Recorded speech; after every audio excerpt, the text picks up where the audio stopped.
All right. So yeah, thank you for the super chat, Jason. Hopefully that kind of answered the question. I don't think he's saving creative plays for Willis.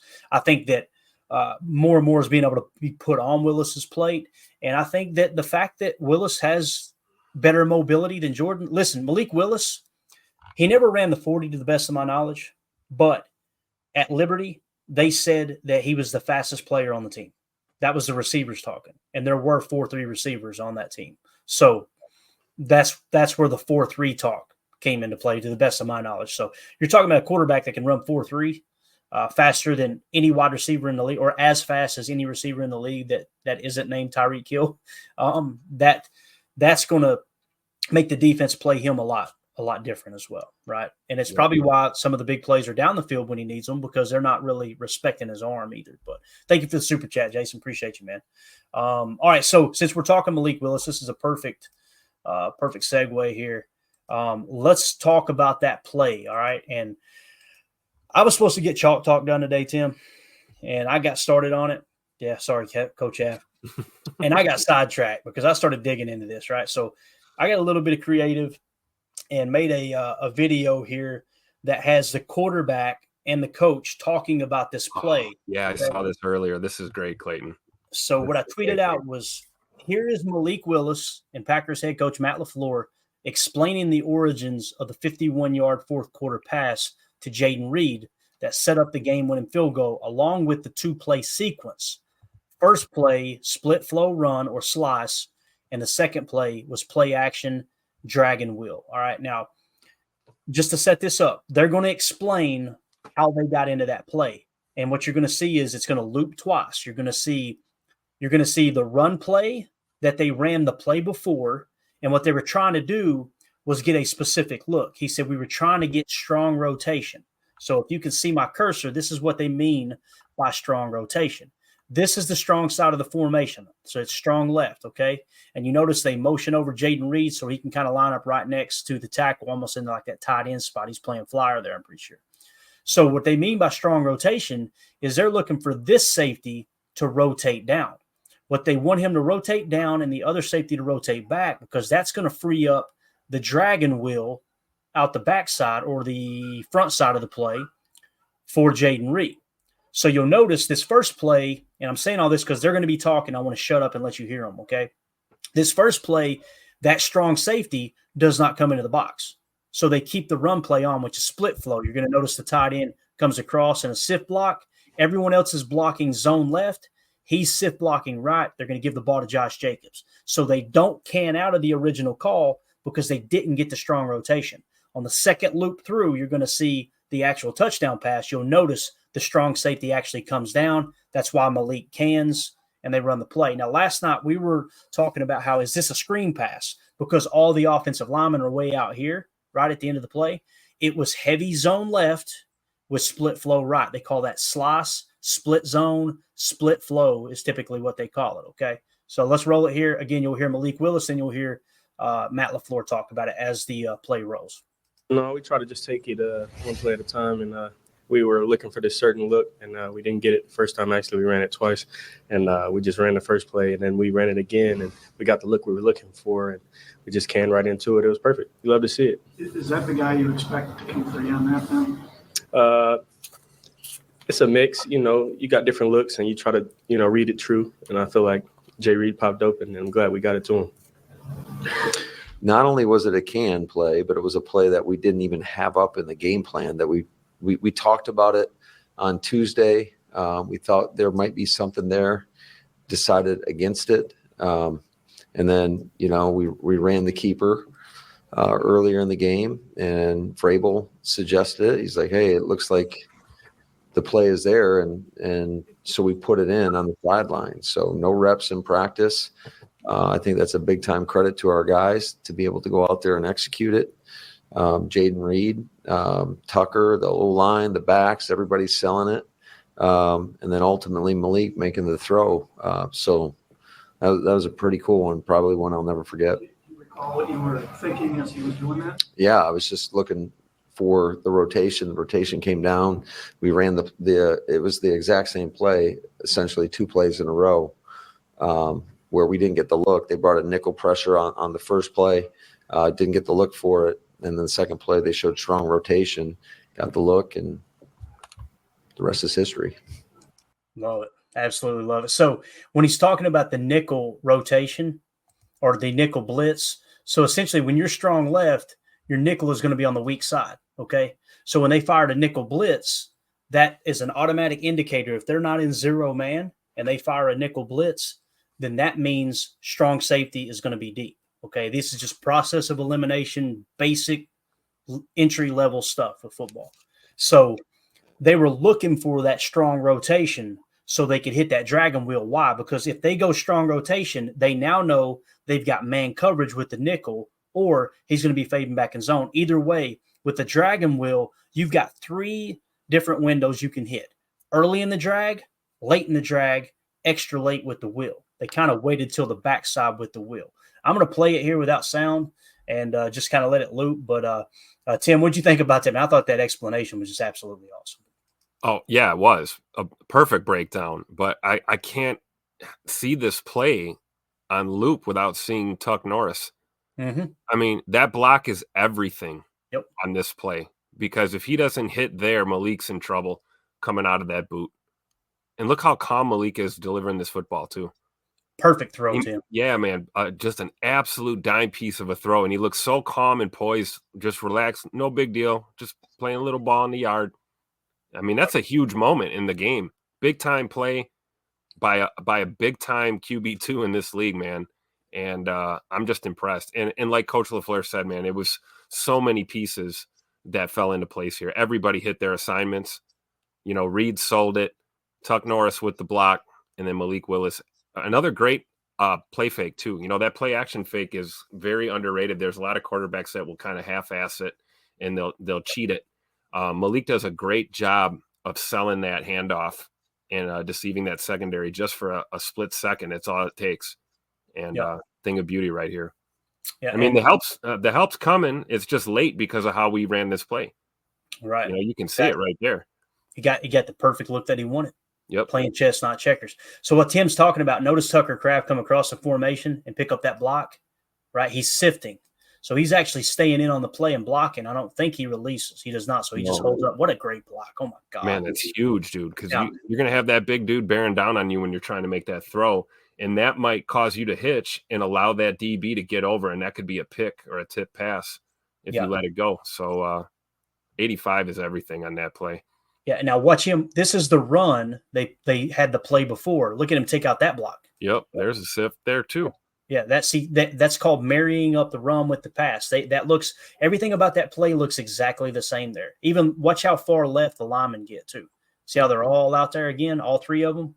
Yep. Remember when we watched it, we were like, are they running a screen pass to the tackle? What the hell are they doing? Because kind of what I talk about when I say Matt's ability to be able to throw out of passing formations or pass sets, or I mean, be able to run out of pass sets and throw out of run sets. I mean, this is condensed. Look at our receivers.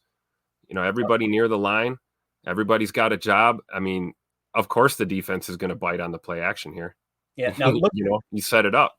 Look at the top of the screen. You see the nickel fire? Yep. Watch that nickel fire. That's what he was talking about. You're running a gap out of nickel fire. That's an easy 5 yards, 4 or 5 yards every time. So again, just wanted to point that out. I thought that was really cool how they explained it. And I looked at the clock and I was like, I don't really have time to do this, but I'm going to hate myself if I don't take the time to do this. So I'm going to put it together because, again, I think it's just a great opportunity to learn as we kind of move forward here as fans. I'm trying to think here. Plays of the game. I'll just do that. Plays of the game. All right, cool. Trying to make notes so I don't mislead anybody on the podcast, man. I can't stand it when people do that to me. We're going to be talking about this for the podcast. You get in there and it's 40 minutes of them just talking about their favorite hamburger, and then the last 2 minutes is them actually breaking down what happened. So, all right, up next, Josh Jacobs. We kind of talked about him a little bit. I put this one out earlier today as well. I put someone check on DeAndre Prince and Ventrell Miller. Josh Jacobs did them dirty. So I'm going to show you the play first. All right, I did slow motion here. This play, and all these are going to be on Chalk Talk tomorrow, but I just wanted to kind of show them as the hot piss plays of the week. Look at this right here, Tim. Oh, Lord. Did you see the dirt? Yeah. That's my favorite part, bro. Watch the dirt kick up. Yeah. Boom. Oh my God. What a great picture that is right there, man. And then this is the better one right here.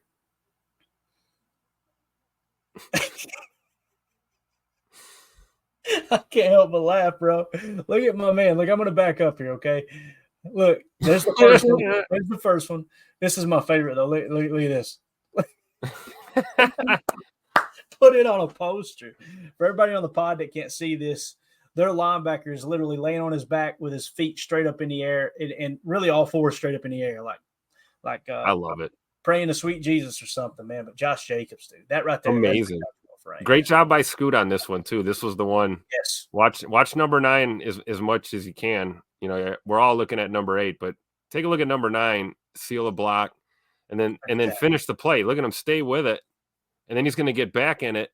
Yep. It's important that you don't get spun around and get caught blocking in the back or something stupid there and getting that called back. I mean, great technical football there by Christian Watson. You know, does so much more than just, you know, run down the field and catch the ball for us. So important to note that. No doubt, man. So again, that's another one we wanted to show. We got all kinds of good ones in here, really, and you're gonna love this one, Tim. This one was absolutely awesome. This was we got a defensive one. Is this a defensive hot fist play? Is this this is a 2-for-1.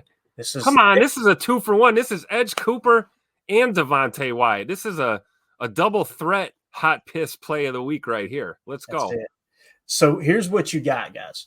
You have Devontae Wyatt. I put Devontae Wyatt's a grown-ass man ragdolling this lineman before corralling the loose ball. So you're going to see our boy Edgerrin Cooper punch it out. And listen, there's no luck there. Watch him swing that arm around. Bang. He's going after the football, Tim. Look at that, dude. Yeah, dude. That is just, oh, man. I can't wait to break that one down on Chalk Talk. And then right there, Devontae just cleans that dude's clock. Look at this. Bang. I mean, elbow to the head, bro. I mean, that's a foot race to the football, and really he's losing 2-1. You got another Jacksonville player running in from the left side to the left of your screen. So Devontae knows he's got to get there first, and that was just great leverage. Yeah. You know, that's like you at the buffet line, right? Get out of my way, man. Get out of my way. The Brazilian steakhouse. Listen, boys, I love everybody in this restaurant, but there's about 3 items on that buffet I'm going after right now. Ain't nobody getting in my way. Ain't gonna happen. Cold beer on the table by the time I get back. We got to stay on schedule. Everybody move. Got to keep this line. I love it. So this is what I've been talking about all year about Hafley's defense, man. Ball hawks. This is to the ball, play the ball, get the ball. Everybody, every single guy on that defense. And let's be honest, Trevor Lawrence is a big dude. That guy is a quarterback built like a tight end. He is not an easy guy to tackle. He's not an easy guy to punch the ball out and get a strip sack kind of like that. That was incredible. Professor Cake says, I giggled watching Wyatt bulldoze that lineman for the ball. Laughing emoji, man. Completely agree, dude. Completely agree. Respect Orange just says, got to get that last egg roll. Drew D says, I'm curious what Wyatt's PFF grade will be. Feels like he made a difference. I don't remember really seeing him much, to be honest with you, Drew, other than this play, but he did have limited snaps. I want to say he played around 20 snaps. We're going to get to the PFF grades here in a minute for sure. I just want to show some of these hot piss plays of the game and kind of give everybody an idea of what happened. So, yeah. All right. Let's see. Yeah, that's going to be on Chalk Talk tomorrow too, Daryl. Tucker Kraft's 67-yard play was awesome. It's absolutely awesome. Coach Lynn says plays like that is why Watson will get a second contract in Green Bay. Could not agree more, man. Yeah. Could not agree more. All right. So on to the next one. Do we got something? I think we do got to know. Actually, we've got it. I apologize. We've got it here. And tomorrow we're going to break all this down, like I said, in great detail on Chalk Talk. But here is the Tucker Kraft play. And I just tweeted out, Jordan loved the Tucker Kraft on a slot cross concept. So a slot cross, we talk about it. It's actually going to be the Y that's going to run the climb route. He gets rerouted. It almost looks like a post. When he gets to the second level, he notices Jordan scrambling right. So he has to break his route off and get vert, which is just a great job by Tucker Kraft recognizing that Jordan's in trouble. So a slot cross, the Y is going to run a climb. And then the receiver at the bottom of your screen is going to run a dig. And I'm pretty sure Rome ran a go. And when he sees that Love's in trouble, he tries to come back and kind of sit down on the sideline to give him another outlet there. So, again, here, let's just roll it. Watch the Y climb here. I got the arrow on it right now. I think we got a different angle here in a second too. But, again, so he gets rerouted. There's your crosser right there. Look at that, Tim. That's a veteran freaking move right there, bro. And then the yak, of course. So Yeah, slipping underneath. Who was that? Was that Tay Wicks coming across that they tried to cheat on? I think it was Watson. Are you talking about the rub? Is that? Yeah. Yeah. I may be wrong here. Let me think. No. Yeah, you're right. That was Tay Wicks. Yeah. Yeah. Okay, so Wicks draws the help, and they forget about Tuck Norris. Yep, exactly. So they hammer down on that. Yep, right there. Yeah, there's the hand. I'm open. Yep, exactly. Tucker is just awesome. So this next angle, you'll get to see a little bit better too. I want you to apologize for the mid comment, mid drink there, but so right here, I said Jordan Love, great pocket awareness. So what he's going to do is drop back in the pocket. He's going to feel the pressure outside, step up and to the right, and create this throwing window. It's an absolutely awesome job right here, creating the secondary. When you see right here, not there. All right, give it time to develop. Tucker breaks it off. What did you see that angle? Yeah. That arm angle. Look at that throw, man. Like that's crazy. Off of 1 foot that he's hobbling around on too. Did you notice him fall down? Yep. Yeah, that's what the background still makes that play. So just unbelievable, man. And again, the chemistry that they're creating, Tucker Kraft and Jordan Love, holy cow, it's going to be so awesome for so many years to come, man. He's doing it with a lot of these receivers. He really is. And I hope, during this weird time right here that, the guys are making that same effort to make, connections with Malik Willis too, because we talk about, you see Rome and Jordan, man, those guys are in sync all the time. You talk about on this play, Romeo working his way back to the ball as soon as the pocket breaks down a little bit.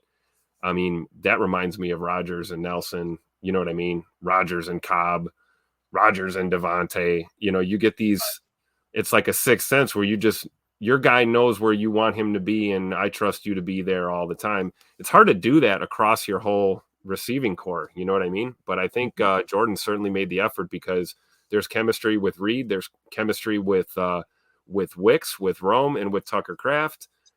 It's just great to see him spread the ball around. Yeah, man, it is. And again, the more chemistry he creates with more players is going to be absolutely huge for the future of the Packers, man. And again, it's like right now you've got Tucker Kraft's one that sticks out, Romeo Doubs, like you said, Jaden Reed. There's a little bit of that there too. It's still growing. Josh Jacobs just carrying the load. I love what he said after the game too. Josh Jacobs, he was like, I just wanted to. Once Jordan went out, I just wanted to prove that we can win ball games running the football. Like he put it on his back, his responsibility, right? So. Really, really cool, man. Let's see here. We got in the chat. It says, shout out to everyone in the chat, including PTA Clayton. Keep up the good work on this channel. Appreciate it. And shout out from South Bronx, brother BKL Contreras, a.k.a. Sportstainment Guy. Guys, go give him a follow. If he's got a YouTube. Bronx, the South Bronx. Shout out. Hopefully that's a Yankee fan. I'm a Yankee fan, by the way. There you go. Watch this game here, man. Tim is too. Everybody going to hate us now. You're going to see the subs go down. Yeah, man. Appreciate you. Everybody go click on his profile and go give him a follow, a sub on his channel if he's got one. But thanks for the shout out, man. For sure. All right, man. Donovan Schilling getting on the folks. He says 109 watching live and only 31 likes. Pick it up, fam. Hey, calm down, Donovan. Let me make sure I go live. Donovan Schilling. Donovan, like over there sounding like coach, Love it. All right, next play. We got I think one or two more in us, and then we're gonna go to the PFF grades. All right, we got plenty of time. We're at hour 2. We're doing good.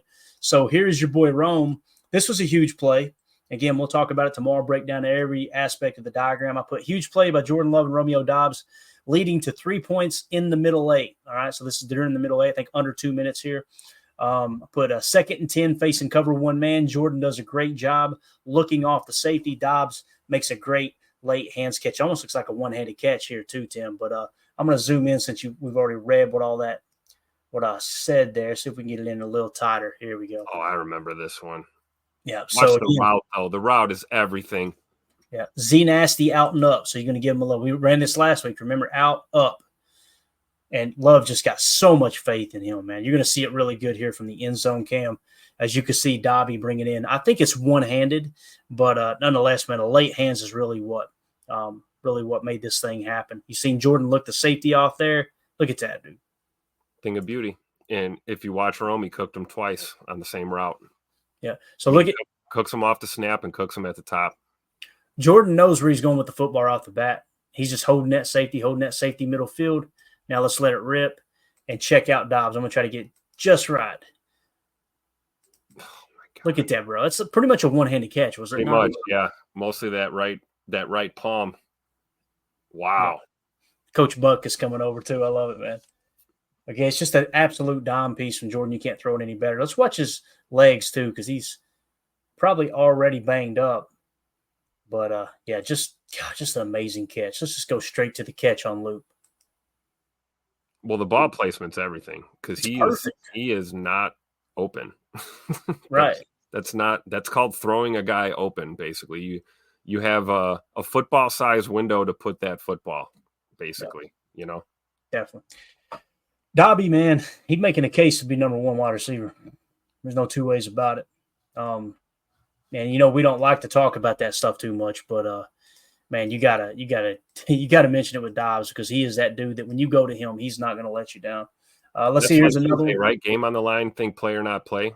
Who's the first name comes to your mind? You know that's what number one might mean, I guess, in this scenario. Right. Judy in the chat said our wide receivers coach must be a heck of a teacher. It's Jason Brable. I expect him to get an OC job really, really soon. Really soon. Sucks, but it's coming, Tim. There's no doubt about it, man. That dude is next in line.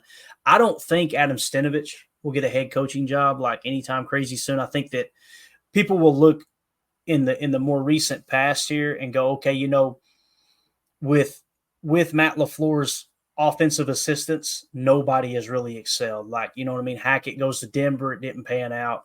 You had what's his name? Luke Getsy go to Chicago, didn't pan out, right? Now you got Hackett over in the New York Jets, it ain't panning out. So I think they'll be a little hesitant on the OC because Matt's calling the plays. But when you look at a specific position group and how they've done so much with such a cheap wide receiver room, I think Jason Vrabel will get some looks for sure. So I agree. All right, so this play here, been thinking about this Edgerrin Cooper pass breakup all day. Occupies the lineman by sugaring the A-gap blitz, then has the athleticism to drop all the way into Tampa 2, seam responsibility, finishes the play by punching the ball out of the receiver's hands. Look at the ground he covers, Tim. He's right here. He's mugging this A-gap, right? But look at this cat. Not only does he mug it, he faked the blitz. He actually cheats it. Yeah, he actually stepped in there. And then right there, man, banging that ball out is just wild right there. Yeah, it's like, you know, you might make the catch, but, you know, you got to complete the catch in this league. And it's like he got there with enough time to get a hand in there and punch that ball out. Yeah. Was that Xavier McKinney that came over at the end? Yeah, it was. I believe he's like, how the hell did he get this deep down the field? to jump over him. Yeah, because it looked like X was coming over to lay the boom on the on Christian Kirk there, but unfortunately the turf laid the boom. Hopefully dude's all right. Didn't look good, but Edgerrin Cooper showing off that athletic ability right there, man. I mean, how do you? And also, you see it and you still don't believe it that he actually did what he just did. But here it is; it's on tape. It happened. Yeah, and notice the guy who flushes him out of the pocket, Rashawn Gary, gets him off his spot, makes him slide left to make the throw. Yeah. I believe that was that Eric Wilson in there. Yeah, it looked like it. Trying to help. Yeah. Yep, trying to help out. Kind of creates a lane for Rashawn. And again, if Rashawn doesn't get through right here, Trevor Lawrence steps up, throws that ball, and Edgerrin Cooper is beat at this moment. No two ways about it. But because he was forced to step over, about a half a second delay, Coop catches up, punches the ball. It's a game of inches, man. And you see that closing speed from Edgerrin Cooper too. Oh, God, bro. You know, like he's exploding after here. He step in, and now he's out. But it's like he hits the afterburner here. Right around the logo at midfield. Yeah, definitely. Drew D in the chat says Cooper's the top of linebacker you need to run Tampa 2. Him and Quay both. Yeah. Like that's what Quay does really, really well. Quay can make that play probably better than Cooper. The issue with Quay is the reading and diagnosing and obviously the angles in which you get to the tackle. He doesn't get to the tackle point quick enough. Quay doesn't. It's not because he doesn't have the physical talent.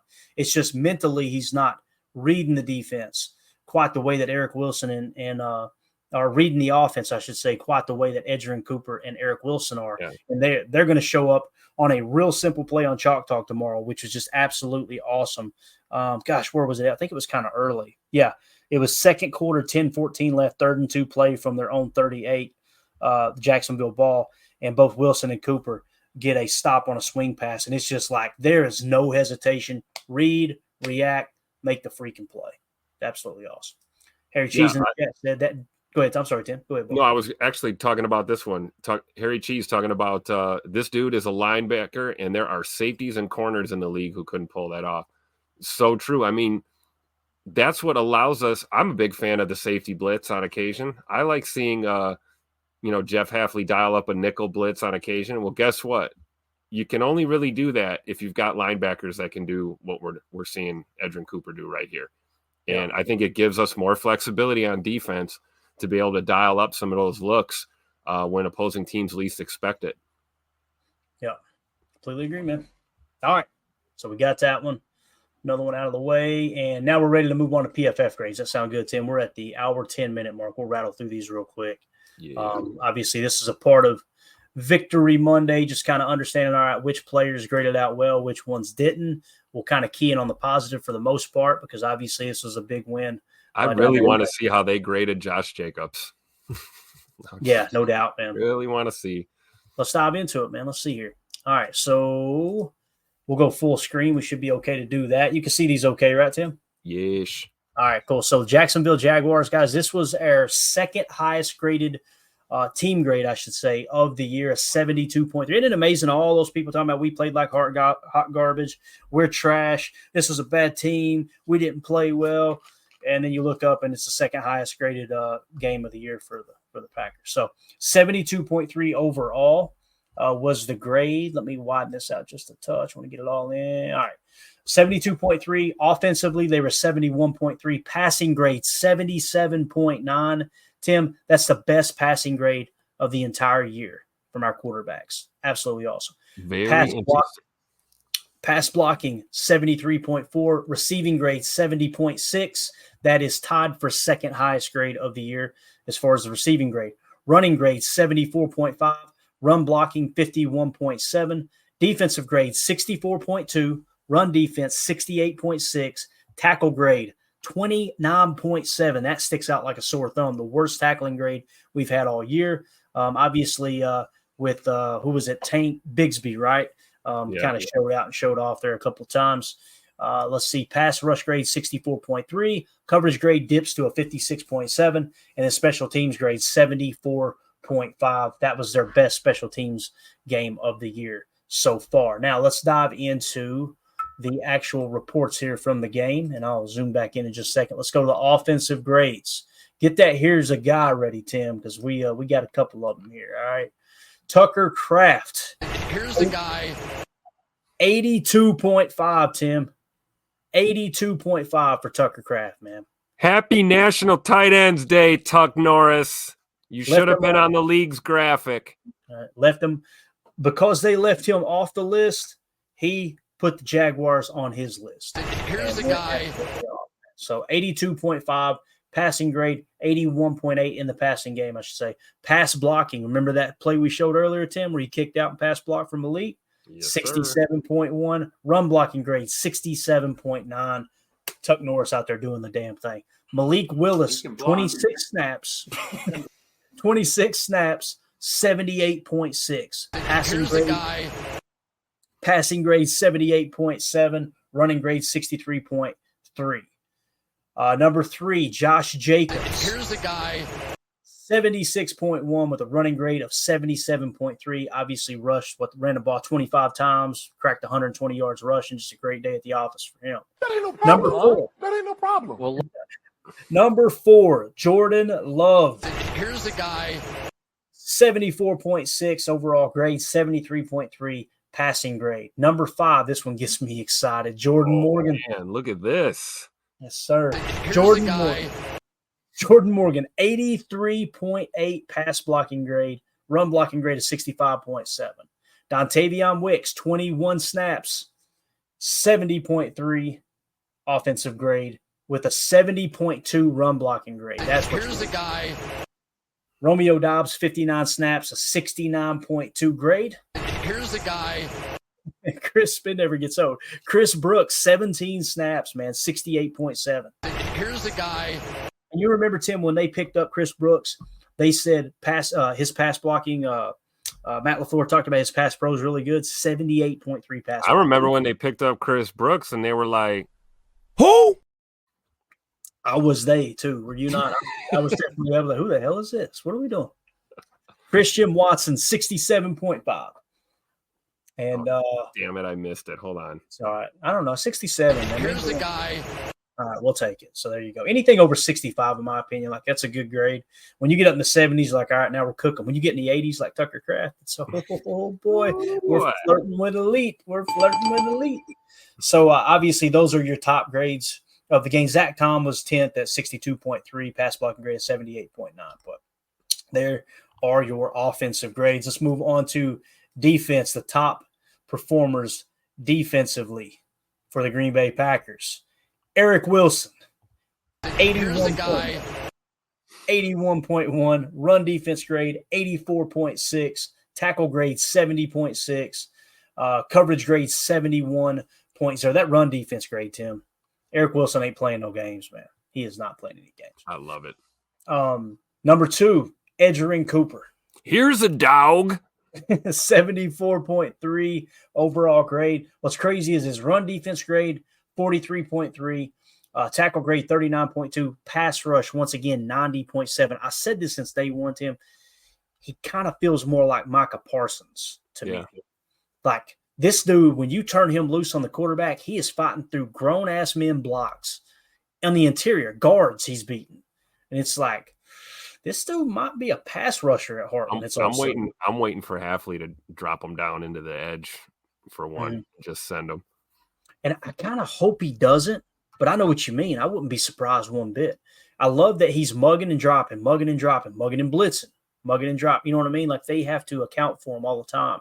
That's what made Micah Parsons so good early on in his career was he was playing stack backer and blitzing just like they're using Edgerrin Cooper.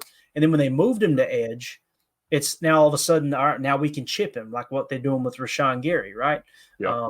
So that's another thing to take into consideration. But number 3 on the list, Jair Alexander. I like that one better. 72.1 with a coverage grade of 72.2. We got to keep an eye on him. It sounded like he's probably going to be good to go. Last I heard, we'll have the injury report tomorrow or Wednesday, obviously. Next on the list, Preston Smith showing up. What a game from him, man. From the opening freaking snap, what a game from him. 70.4 with a run defense grade of 75.6, a tackle grade of 69.2, and a pass rush grade of 69.5. Just solid across the board. Carl Brooks, 67.9.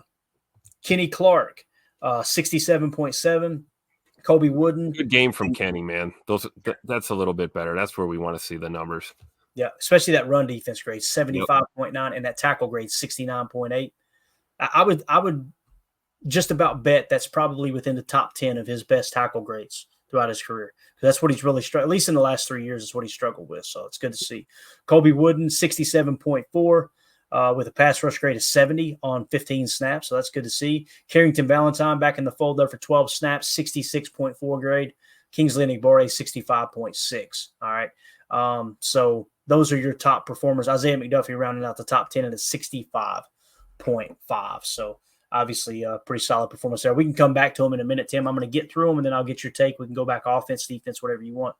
Special teams, 21 snaps. Listen, I've dogged Zane Anderson. You know, the whole joke that you've seen on social media, is he a real person? Nobody ever sees him.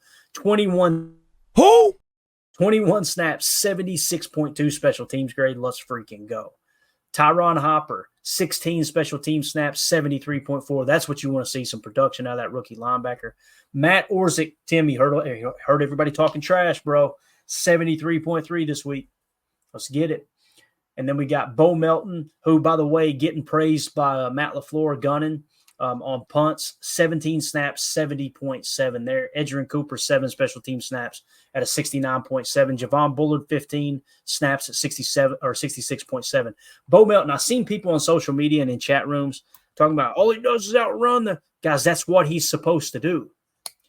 His goal is to make, when he gets to the punt returner, his goal is to make that guy stop and make him miss. You want him to tackle, absolutely. But the goal is to put stress on him as the first guy down, right, Tim? That's the goal of that on punt team. Yeah, absolutely. And I think he's doing a hell of a job. He kind of cut from the same cloth as his brother Max, right? As he's another good special teams player early in his career. So, the Melton brothers are all hustle all the time. It doesn't matter where they are on the field, what situation. They got one gear, and that's fifth gear, pedal to the metal all the time. I love it. Yeah. So, would you like to see the offense, defense again, Tim? Anybody on there you want to see or no? Real quick, while we're still on special teams, something that caught my eye: Mr. Tyron Hopper, another linebacker that I was very excited that we ended up drafting. 16 snaps, grading out good on special teams. I'm wondering if he plays his way into this lineup at some point down the stretch as we, grind out the rest of this season. But I got a feeling, man, names like Cooper and Hopper are going to become household names here in Green Bay in the long term. I could see it. And again, his special teams grade here was a 73.4 against Jacksonville. If you go back to the Arizona game, Tim, I don't know how we overlooked this, but special teams grade against Arizona, 85.7. Yep. Like when you're looking at his grades all year, special teams wise, 48.1, 62.6, 51.3. So you're going, all right, floor of 48, ceiling of 62. All right, the floor just raised to 66.9. Then you drop back to 62.4. Now the ceiling raises to 85.7, right? Back down to 51.3, and then back up to a 73.4. You're seeing incremental growth there with Tyron Hopper as far as special teams grades go. So that's going to be absolutely awesome, man. Drew D in the chat says, what I see is steady growth from Hopper on special teams. Completely agree. Daryl in the chat says, yeah, Hopper is a good linebacker, even though he's a rookie, just needs field time. And think about that, man. It's exactly what we seen with Isaiah McDuffie. He was like our special teams leader. Now he's kind of one of those swing linebackers, right? Yeah. I think what you'll see next year is Tyron Hopper take that next step. I really do. I agree. Yeah. I agree. Do we have snap counts on Robert Rochelle? Because they're talking about special teams, or I'm talking about defensive snaps. I believe he had a couple defensive snaps, and I want to say Zane Anderson played a couple of defensive snaps. Let's try this. I think I've got it. I think I grabbed us a screen grab because I thought we might need it. Maybe I didn't. Oh, yeah, here we go. Defensive snap count, right? Let me go back to full screen here. I'll go ahead and drop this PFF down. I don't think we need it anymore if I can slide this over. Sometimes the computer gets a little, as Matt LaFleur would say, wonky. All right, so, yeah, here are your defensive snaps. Let's see what we're looking like here, Tim. You were asking for who? Well, the chat was saying Zane Anderson, but I could have swore I saw Robert Rochelle out there for at least one, number 22. Let me drop that banner down, make sure we're not. Yeah, don't see it. Okay, so Zane Anderson did. These are defensive snaps, though. That's what I'm saying. 2 defensive snaps for Zane Anderson. So that must have been who I saw out there, not Robert Rochelle. Okay. Got it. Yeah, so obviously Javon Bullard had to come in and play safety when our boy Evan Williams went out. Evan Williams only played 18 snaps before he got hurt. So we'll keep an eye on that, obviously, as we get closer to Wednesday with the injury report and all that good stuff. So, again, there you go with the snap count. You want to see any other snap count, or are we good, man? No, I think we're good. Just looking at Stokes there, 21 snaps. I see there's still, I guess he's fading out, but he's still a part of the rotation. And honestly, looked good on a couple of those snaps that he played. So maybe this is just him kind of filling this role right now this year and helping us go bring Lombardi home. They didn't pick the option up on him, but that doesn't mean his career is over in Green Bay. The writing may be on the wall. There's a lot of talent there, but Eric Stokes is still fighting and still playing hard out there, and it's just cool to see that they're still including him in these rotations, even though he's not starting. Yeah, definitely. Let's see. Drew D says, is there a way to see that linebacker positions, what linebacker positions our linebackers have been playing? Doesn't Cooper play a lot of Will? The thing about Will and Mike, it's very interchangeable. And what I mean by that is, like, on the play where you've seen him play Tampa 2, we've seen him play Tampa 2 as the Mike. We've seen him play Tampa 2 as the Will. So it depends on the defensive set. Like when they go to a dub set, then typically what will happen is the Will backer will be responsible for Tampa 2 because they'll play Tampa 2 with the speed or the strong side, the speed or the I shouldn't say strong side. Yeah, I guess it is technically strong side. The speed side and the strong side. Okay. So like if you go Trey right, your mock will be playing Tampa 2. Okay. Now, when you go dub set strong right, your speed is in the number 2 receiver. Typically, the will play Tampa 2. And what they'll do is whoever they want to play Tampa 2, they'll just flip those guys, right? So they come out in that dub set, they'll just kind of change places. So that's what I mean by mock and will is very overrated because it's got to be very interchangeable. Again, and Mike, Will, and Sam in the 90s, totally different mindset, right? Like, especially Sam. Sam Backer had this predominant, this very specific role of, hey, look, you're going to play the tight end side, you're going to help fill the run, and you're going to cover the tight end down the seam. Nowadays, that's not how it's, there's really not that traditional Sam now. Although you do technically have a Sam in your defense, it's very rare that they actually play like almost this hybrid defensive end spot, because what they would do, Tim, in the 90s, they would play a 4-3 under and bring the Sam up on the line of scrimmage, right? And we actually seen a 4-3 odd that makes Chalk Talk tomorrow, which is really cool because it looked like an under. And when I dug in, I'm like, hold up a minute. That strong side defensive tackle is actually playing zero tech. That's what you call an odd front. So we'll talk about it tomorrow on Chalk Talk, though. So awesome. All right, man, we're way over, so let's get out of here, guys. In that upper right, you got a QR code you can scan that'll send you over to patreon.com/PackerFan Total Access if you want to join our Patreon group. We would love to have you. We do giveaways out of there. If you're a member of one of the 3 tiers, then we'll put you in the drawing to win some awesome stuff as we move forward throughout the season here. And I was trying to get I know I wrote it down. Did I not write it down? I didn't write it down, Tim. Uh-oh. I mean, we can go back and find it. I got it. I know we called it out last night. The winner of the giveaway. I'll have to go back and listen to the show. I haven't gotten an email from them yet, so I'm trying to think of where I wrote it down. You know what's funny is I thought I wrote it down too. Uh-oh. Everybody in the chat's going, it's me. I'm Spartacus. So like last night, we were doing a giveaway for a autographed rookie card of Romeo Dobbs. And again, I know I've got it wrote down here somewhere, and I'll go back and shout the name out again. I haven't got an email from him. There it is, Michael Herman. Look at Bates. Bates has got a memory of an elephant. Michael Herman was the winner, okay? And then second was Samantha, and then Packer up. That is Look correct. at this guy. He's not going to screw up my giveaway, he said. Sharp as a damn tack, man. Dude. Love it. Thanks for the giveaway, Bates. That's awesome. Yeah. I don't know why he's hanging out in here, but he is sharper than the tack. There's no doubt. So, again, Michael Herman.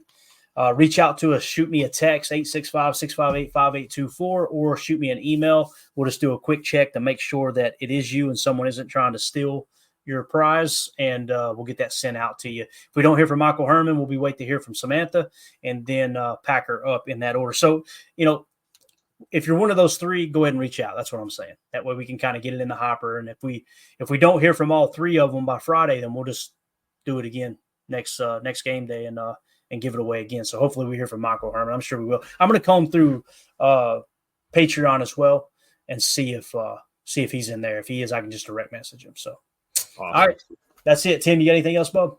No, go Pack, go. Chalk Talk tomorrow night. Can't wait. I'm going to sit here and watch Monday Night Football and finish putting it together so it'll be ready to roll. But appreciate your time, man. This was a lot of fun. Everybody in here, thank y'all for hanging out. We appreciate y'all making us a part of your evening on this Victory Monday as the Packers, again, got that huge win down in Jacksonville, just a gritty win as they improved to 6-2. So, again, we'll do Chalk Talk tomorrow. Then we'll get to the injury report, start diving into the Lions game. It's going to be a lot of fun. So help me out here, Tim. For those of you listening on the pod, thank you for making us a part of your day. As always, let's go out and be the change we want to see in the world. Go Pack, go. Actually, one more thing. Shout out to the Super Chats tonight. Jason Y, Dennis Shook, and Jason Y. Again, thank y'all so much for contributing and also supporting the show. We appreciate y'all. That's it. Bye. that is a possum in a dumpster. Perfect. Absolutely.